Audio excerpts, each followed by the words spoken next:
Hello everyone, welcome back to my channel. I'm Ashley and today we're going to be going through my January empties. There aren't a lot here. This is not the strongest start to the year, but it is a start and I will take it. First of all, let's talk about a few things. If you are new, welcome. I am so glad that you decided to hang out with me today to go through my garbage. If you enjoyed this video, I hope that you'll give it a thumbs up and certainly subscribe before you leave. I do also want to apologize for the state of my hair. It's been a day on top of a week. I finally made it to the post office to mail the packages that should have been mailed in December.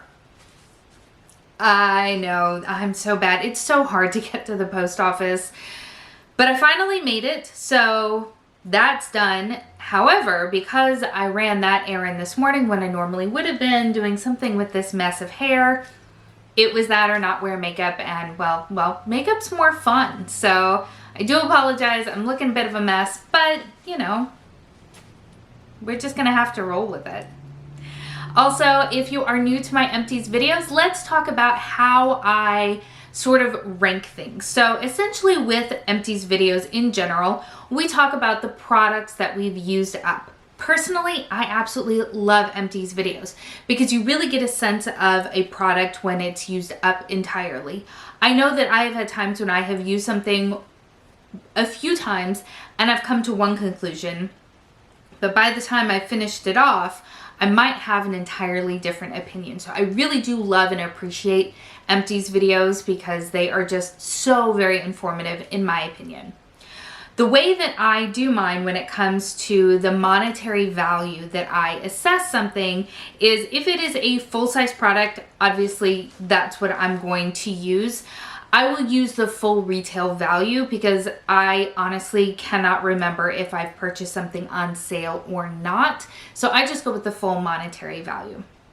When it comes to deluxe sample sizes of things, I assign them just a flat $2 because oftentimes they will have come in something like an Ipsy or a Play by Sephora, which were $10 a month. Well, okay, they are $10 a month. I no longer have those subscriptions. So, but that seems like a good wash. In other cases, it is something that I've gotten completely for free from like a Sephora code or something like that. Or it's something that I've gotten from a Sephora favorites, for example, where I've actually paid far more than $2 per product. So I just feel like $2 for everything just sort of washes everything out and probably gives me a good average. If it is just a straight up sample, like a foil packet or something like that, that gets no monetary value in my assessment of things. So let's talk about what I used up this month. I have everything in my little box as usual. Like I said, there's not much here, but I will still take it. So the first thing here on top is my foaming hand soap from Bath & Body Works. This is their aromatherapy line. I actually really love their aromatherapy line. I've had quite a few products from this in different scents, and I'm pretty sure I've loved all of them. I really do tend to go for very earthy, very herbally scents. They speak to my soul. This one is no exception. This one is Sleep and it has lavender and cedarwood. Adored it. I would definitely buy this again. I have other soaps that I need to work my way through. In fact, I did pick some up here recently in their semi-annual sale. So yeah, and buying online is just way too easy to go add to cart, add to cart. So I did a little bit of damage there at the beginning of the year, but I really do love that, and it is a scent that I would wholeheartedly pick up again once I work through. I only use these, what I call bougie soaps or fancy soaps, in my upstairs bathroom. So I go through them very slowly because we just don't use that bathroom quite as often as we do, say, the one downstairs or the one, the sink at the kitchen or something like that. I usually save the nice soap to, you know, enjoy instead of, you know, the 99-cent dial that we go through like hotcakes. The next item that I have in here is a sleeve of cotton rounds. These are just the basic cotton rounds from Target. It's the Up and Up brand. They were fine. I mean, they're what, like $1.50 a sleeve or something like that. They're not anything exciting or exotic. They did lint some, not as bad as some others that I have tried, but I mean, they're fine. I just use them when I use micellar waters or eye makeup removers or toner here recently. It's not super often. I tend to fluctuate around with those types of products. So I have already replaced it with something that I picked up from Publix or something. And I have probably another sleeve of this kind of half used because I'm a mess in my life. But yeah, it's fine. I would repurchase it, but it's not anything like awesome, right? What was awesome is this right here. This is just a foil packet of the Briogeo Scalp Revival Charcoal and Coconut Oil Micro Exfoliating Shampoo. I loved this. I loved this. I am very strongly considering picking up a full size during the next sale cycle, whether it's Sephora or Briogeo is now being carried at Ulta. That for me is very exciting because I can use Ulta points.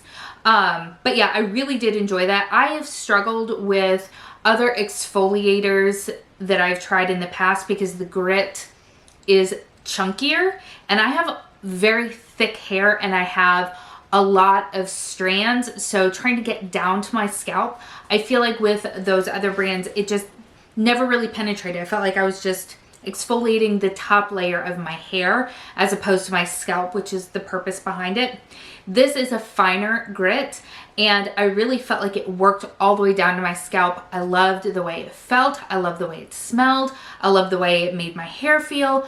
This is a really, really good product. This is one of those that I saw hyped a ton when it first released by a lot of influencers, and they were very upfront about the fact that they were getting it in PR. I mean, Briogeo has always done a very good job of sending out a good amount of PR so that it stays in front of people.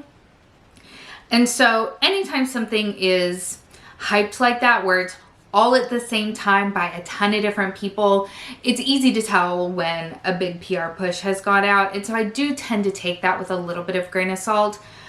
But in this case, after having used this, it's, in my opinion at least, totally worth the hype, and I really, really liked it a lot. We finished off a Nivea Lip Balm. This is, I've been so klutzy. I think it's the lack of sleep. But yep, used it up entirely. We are all gone. I didn't dig it out. I never dig out lip balms. It's just not, in my opinion, worth it. But I have quite a few of these. I've gone through quite a few of these. This is a really nice lip balm from the drugstore. It's not revolutionary and it's not like going to full on heal your lips if you're like me and you have super chapped, super dry lips, partially because I'm just a dry gal, but also because I don't drink enough water. This isn't going to full on heal it, but this is going to do, in my opinion at least, a really good job. It doesn't dry them out. I find that some lip balms actually dry my lips out with prolonged use, which is really frustrating. This one doesn't do that. It creates a very nice barrier and feels really nice on the lips. So I do really like this. I have a few more kicking around in my collection, as you maybe saw in my inventory video. Already have one that we've been working on. So good stuff. I like it. I would totally repurchase. And the last thing in here, don't mind the container. This is just a container. What it had in it was a deluxe sample of the Laura Mercier translucent setting powder. So that was decanted into this because the package that it comes in is teeny weeny weeny. So I like to put it in something that's an actual usable size. So I stuck it in here, used it all up, absolutely loved it. The Laura Mercier setting powder is definitely a cult classic and beloved favorite for good reason. It is a fantastic powder, and it is one that once I work my way through all of the samples that I have of it, I would absolutely consider purchasing a full size, even though it is a pricier product.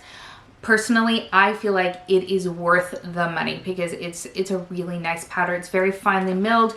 You don't need a lot of it, or at least I don't need a lot of it, just to sweep on, set my under eyes, set my face where I want it to, and go about my day. It's a beautiful product. It never looks cakey. It doesn't give me any sort of crepiness under the eyes. It's beautiful. Absolutely beautiful.